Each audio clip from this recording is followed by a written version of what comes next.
டேய் ரொம்ப நாள் வெயிட் பண்ணிட்டு இருக்கேன், நான் வரவே இல்லை ப்ரோ. இங்கே ரவுண்ட் ரோடு எங்கிட்டு ப்ரோ போகுது? அது இங்க இல்லை ப்ரோ, ஒரு 5 கிலோமீட்டர் போகணுமே. 5 கிலோமீட்டரா?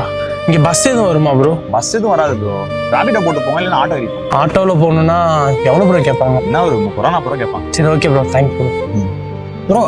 அவர் உங்கள்கிட்ட என்ன கேட்டாரு? ஃபோனில் ப்ரோ அட்ரஸ் கேட்டாரு. அதான் ப்ரோ என்கிட்ட கேட்டான், பர்ஸ் தொலைஞ்சிருச்சு காசு இல்லைன்ட்டு.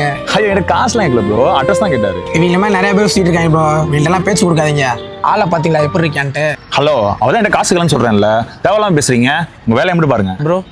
ஆட்டோக்கு அமௌண்ட் இல்லை, ஒரு 50 ரூபா இருக்கும். இல்லை ப்ரோ, ஒரு அர்ஜென்ட்டில் பர்ஸையும் ஃபோனையும் வீட்டில் வச்சுட்டு வந்துட்டேன், கொஞ்சம் ஹெல்ப் பண்ணுங்க ப்ரோ. இல்லை ப்ரோ, என்கிட்ட இல்லை, நீங்கள் வேற கேட்பாங்க. இல்லை ப்ரோ, நிறைய பேர்கிட்ட கேட்டேன், நான் பொய் சொல்கிறேன்னு யாரும் தரமாட்டாங்க ப்ரோ. யோ அதான் கிளம்புன்னு சொல்கிறாங்களே, போயா முத என்னமோ பேசுனா உனக்கு தெரியுமா அவன் வேலையை பாருன்ட்டு. இல்லை ப்ரோ, பார்த்தா பொய் சொல்ற மாதிரி தெரியல, அதான். ப்ரோ இங்க ஒயிட் ஷர்ட் போட்டு ஒருத்த போனா பாத்தீங்களா?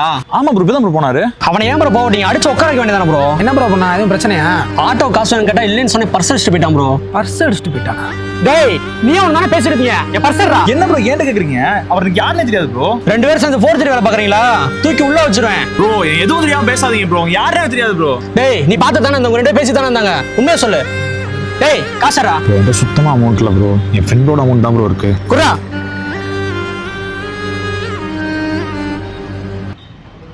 ப்ரோ வாங்க ப்ரோ, அவன் எங்க இருக்கான்னு தேடி பார்ப்போம். வாங்க ப்ரோ. அவனை எங்க ப்ரோ போய் தேடுறது? நான் எங்கேயும் போயிருப்பான் ப்ரோ. இங்கேயும் போயிருக்க மாட்டான் ப்ரோ, இங்கே தான் எங்கேயாச்சும் இருப்பான். டேய் ப்ரோ, இங்க இருக்கான் ப்ரோ.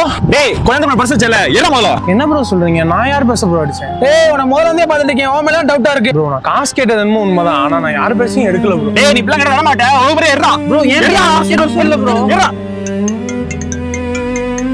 என்னடா போன் பண்ண எடுக்கவே மாட்டேங்கிறேன்? சாரி மச்சான், சின்ன பிரச்சனைடா, அதான் எடுக்க முடியல. சரிடா, அமௌண்ட் கொடுத்தியா இல்லையா? டேய் அதான் கொஞ்சம் பிரச்சனைடா. டேய் இங்க என்னடா பண்ற? ஏய் இல்லடா, நான் உங்க பர்ஸை எடுக்கவே இல்லடா, நான் எடுத்தேன்னு சொல்லி கேட்டுட்டே இருக்காங்கடா. ப்ரோ என்ன ப்ரோ ஆச்சு? டேய் என்னடா? டேய் இல்லடா மாப்ள, என் பர்ஸ் அடிச்சான்னு சொல்லிட்டு ஒருத்தன் அமௌண்ட் ஆயிட்டு போயிட்டான்டா. இவன் பர்ஸ் அடிச்சுட்டு போயிட்டானா? காலையில உன்ட்ட அமௌண்ட் கொடுக்க சொல்லியிருந்தேன், அந்த பர்ஸே உன்னோட தான்டா. ப்ரோ சாரி ப்ரோ, தெரியாம நடந்துச்சு. பரவாயில்ல ப்ரோ, இருக்கட்டும். உங்களுக்கு எவ்வளவு அமௌண்ட் தரணும்னு சொன்னீங்க? ஏன்னா அமௌண்ட் இல்ல இதுல தான்டா இருக்கு. டேய் நீ இதை எடுத்தியா? இல்லடா பர்ஸ்ல இருந்துச்சு, எனக்கு ஒன்றும் தெரியல. என்னடா தெரியலன்னு சொல்ற? உன்ட்ட தானே கொடுத்தேன், இப்ப நீ தான் எடுத்துப்ப. ஏய் அவர் தான் எடுக்கலன்னு சொல்றாருல, சும்மா அவரே கேட்டுட்டு இருக்க. இல்ல மாப்ள, அவன்கிட்ட தான் கொடுத்தேன், அப்ப அவன்கிட்ட தானே இருக்கும். நான் எடுக்கணும்னு சொல்றாங்கடா, எடுத்துன்னு தான் சொல்ல போறாங்க, விடு ப்ரோ. 1500 தான் இருந்துச்சு ப்ரோ, விடுங்க பாத்துக்கலாம். தலைவா சாரி தலைவா, பர்ஸை டீக்கல்லே வச்சுட்டு உங்க மேல சந்தேகப்பட்டேன். இதான் உங்க ஃப்ரெண்டோட அமௌண்ட். Sorry bro. நீங்க ஒரு தேடி தான் போய் சொன்னீங்க, நான் அவ்வளோ நம்பினேன். ஆனா நான் அத்தனை தடவை உண்மை சொல்லியும் நீங்க ஒரு தேடி கூட நம்பலையே ப்ரோ.